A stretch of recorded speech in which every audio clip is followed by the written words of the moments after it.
자, 구독자 여러분 안녕하십니까? 노브레그 노바꾸 MB모터스입니다. 자, 오늘은 S클래스 둘둘둘 모델이 아니고요, 간만에 둘둘 하나 모델로 좀 영상을 한번 촬영해볼까 합니다. 요즘에 제가 이제 한번 영상 속에 담아보고 싶었던 게 예방정비가 좋은 거냐 안 좋은 거냐를 좀 담아보고 싶었거든요. 소비자 입장에서 봤을 때는 멀쩡했던 차지만 정비소에 들어갔더니 이걸 한번 갈아야 된다 라고 했을 때 두 가지 반응이 있을 거예요. 아, 그 정비소만 가면은 왜 이상도 없었던 차를 왜 자꾸 고치라고 하지? 두 번째, 아, 교환 시기가 왔나? 라고 생각을 아마 하실 거예요. 정비사가 바라보는 자동차 정비 주기와 소비자가 바라보는 자동차 정비 주기는 분명 다를 거예요. 모든 소모성 주기가 정해져 있어요. 뭐 엔진 오일 뭐 5,000km다, 브레이크 오일 뭐 2만 km, 3만 km다, 뭐 디퍼런셜 오일 2만 km다. 기본적으로 나와 있는 매뉴얼이 좀 있거든요. 근데 그 매뉴얼대로만 한다고 해서 문제가 안 된다라는 보장은 없어요. 오늘 이 차량으로 말씀드리면 둘둘하나 모델 S500입니다. 그래서 저희한테 하체 수리 및 에어쇼바가 주저앉아서 수리한 차량이고, 주행거리는 이제 갓 9만 km 정도밖에 되진 않았어요. 상당히 연식에 비해서 주행이 없는 차죠. 대부분들 외부 벨트는 언제 바꾸나요? 라고 많이들 문의들 하세요. 요즘에 차량들을 보시면 저희가 국내 차량과 수입차를 비교했을 때 수입차는 대부분 현재 국내도 다 거의 대부분이 원벨트 타입으로 가고 있어요. 두 번째, 수입차는 BMW, 벤츠, 아우디 2.0 디젤 타임 벨트 들어간 타입 엔진 빼고는 대부분이 다 체인으로 들어가고 있습니다. 그래서 체인이 반영구적이잖아요. 어떻게 보면은 반영구적이기 때문에 아시는 분들 있을 거예요. 8만 킬로 되면 서비스센터 가시면 타임 벨트 교환하셔야 됩니다 라고 많이 들으셨을 거예요. 그게 현재는 체인으로 바뀌었죠. 그러면서 난 이거 평생 탈 수 있어 라고 생각하시는데, 타임 벨트 체인도 끊어지긴 끊어져요. 늘어나기도 늘어나고요. 하지만 외부 벨트, 중요한 외부 벨트 언제 바꿔야 되는지 궁금해 하시는 분들이 상당히 많아요. 외부 벨트는 제 판단 기준으로는 타임 벨트 교환 주기 때 시기를 맞춰서 외부 벨트를 교환해 주면 좋을 것 같아요. 하지만 이런 부분들은 정비사의 문제냐 소비자의 문제냐라고 따질 수가 없는 이유가 뭐냐면, 자, 벨트 상태를 볼게요. 자, 이렇게 돼서 저희 가게로 어머, 입고가 되었습니다. 보이시죠? 엄청 찢어졌네요. 갈기가 다 찢어졌네요. 그지? 네. 이게 흔히 말하면 사람들이 그러잖아요. 미친년 머리카락 같다고. 이거 보여? 이렇게? 자, 갈기 머리에 올려놓고 이게. 대표님, 그건 좀. 자, 이렇게 돼요. 이렇게 되는 원인을 좀 제가 설명을 드리려고 하는 건데, 저렇게 되는 경우는 벨트의 노후화가 된 게 아닙니다. 그럼요. 민지장도 궁금하지? 네. 너무 심하게 찢어져가지고. 그치? 저렇게 갈라져서 갈기 되는 이유는 엔진 오일이 벨트 밑으로 떨어져서 문제가 되는 경우, 불어서. 두 번째, 베어링 동료들이 고착이 됐을 경우. 세 번째, 베어링이 너무 과도하게 사용하다 보니 날이 현저하게 서서 뾰족해지기 때문에 갈라지게끔 만들어버리는 경우가 있어요.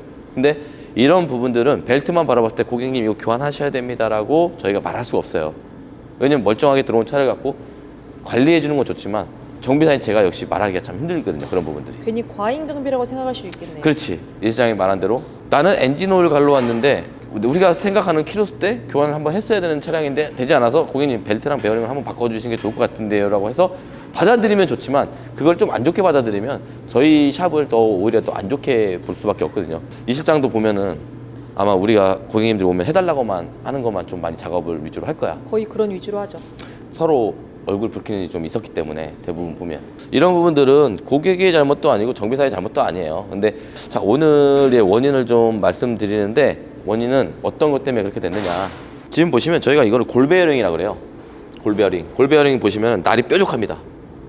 뾰족한데 얘가 어떻게 되냐, 이렇게 들어가서 계속 굴려주는 역할이거든요. 가만히 있는 상태에서 벨트가 이렇게 돌아가는 겁니다. 이렇게 돌아가는 건데, 얘가 가죽이잖아요.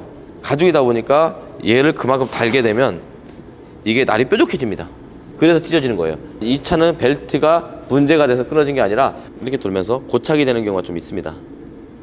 열 먹으면 이 안에 베어링이 들어가 있기 때문에. 그래서 제가 보여드릴게요, 어떻게 되는지. 이 베어링이 이렇게 됐습니다. 녹았는데요, 아예? 그렇지. 고착이 되니까, 열만 받으니까. 결국에 이렇게 돼버리면은 고객분들께서 느끼실 수 있는 증상이 어떤 거냐면요, 대부분 충전 경고등이 들어올 거고요. 주행하시다 보면 냉각수 온도가 상당히 하이로 올라갈 거고, 그 다음에 핸들은 빡빡해질 거고, 그러면 시동이 꺼질 거고, 그 다음에 크게 문제가 돼서 라제다 앞쪽으로 이 베어링이 부셔져서 튀어나왔을 경우에 라제다까지 손상되는 경우가 생겨요. 그래서 그런 부분들이거든요. 그래서 제가 오늘 말씀드리고 싶은 거는, 구독자분들이 아마 정비소를 많이 다니실 거예요. 저희 정비소가 아니고 다른 정비소도. 그래서 정비소에서 뭔가 한 번쯤 이 주행거리 때 한번 해주세요 라고 했을 경우에 좀 반박하기보다 왜 이렇게 갈아주는 게 좋은가요? 라고 문의를 한번 해보시고, 그게 맞게끔 답이 돌아온다고 하면 그때는 교환했으면 좋겠어요. 이렇게 고객님도 인천에서 안양까지 가시다가 중간에 이렇게 되셨거든요. 누가 8만 킬로대 이렇게 벨트가 끊어질 거라고 생각했겠습니까? 그죠?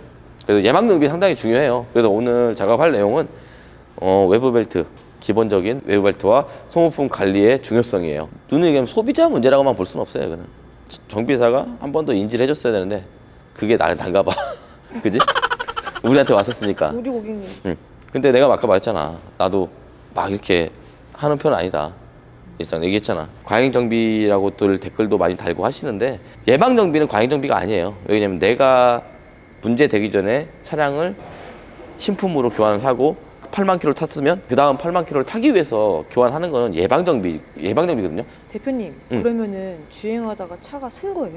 다행히 시동이 꺼지면서 고객님이 핸들을 반대쪽으로 돌리면서 갓길로 살짝 빠졌대. 그래서 어제 저녁에 이제 이렇게 견인을 해서 온 거지. 이게 예방정비가 생명과도 같다고 봐야 돼요. 진짜 중요합니다. 단순 정비, 뭐 벨트가 하는 거 이거를 찍으려고 제가 영상을 담은 건 아니고요. 이거 해야 되고 이거 해야 되고 견적이 나오면 그러면 이거는 왜 갈아야 되고 어떻게 해야 되는 건가요? 이게 어떤 효과가 나올까요? 안 하면 이런 걸 한 번 더 주문한다고 하면 또 상세하게 아마 설명해 주는 정비소가 많이 있을 거예요. 이번에도 저희가 작업하고 간 내내 점검을 했던 차량인데 봐봐요. 8만 킬로 때 벨트가 멀쩡해야 돼서 저도 고객님한테 말씀을 안 드렸잖아요. 그죠? 이게 시초가 된 거죠. 왜? 이 얘기를 하게 되면 여기 오면 뭐 하라고 할까 이럴까 봐 저도 말씀을 못 드린 거예요. 이번에 고객님한테 얘기를 했지만 작업을 한번 해보도록 하겠습니다. 일정 난리 났지 않았어? 방금 뭐가 두두두두두 떨어졌어요. 여기도 붙어 있잖아. 근데 이게 중요한 게 끊어져 버려서 이렇게 나오면 상관없는데, 이 크랭크 축이라고 있거든. 크랭크 풀리 뒤쪽으로 말려 들어가게 되면은 엔진 안쪽으로 빨려 들어가. 그럼 엔진이 서버리게 돼 있어. 그러다 보면은 타이밍 체인이라는 것도 넘을 수가 있고, 그러다 보면 엔진이 사망하는 경우도 발생해. 벨트 하나 찢어지면 위험할 요소가 너무 많네요. 그럼 얘는 말려 들어간다고 생각하면 돼. 그냥 우리 자전거 체인에 장갑 껴놓고 돌리면은 말려 들어가잖아. 네네네. 그런 상황이라고 보면 되는 거야.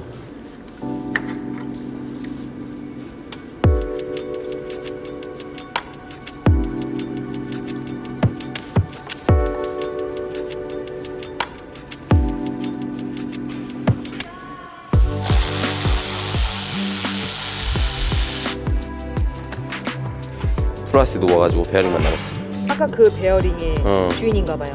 쩔어붙었잖아 이렇게.